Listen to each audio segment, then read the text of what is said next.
Good morning mga kahabi. Update tayo sa ating 20-gallon saltwater aquarium.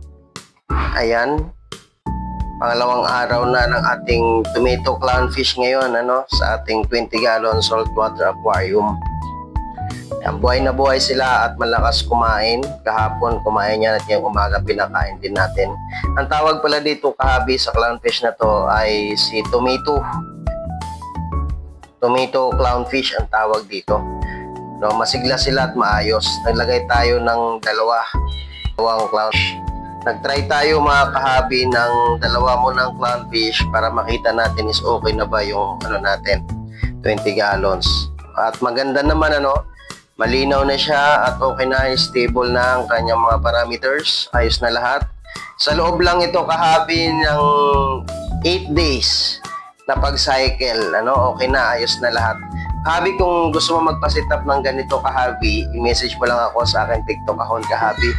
Kung gusto nyo magpa-set up ng 20 gallons, 10 gallons, 15 gallons, ayan. Ayan kahabi yung ating tomato clownfish.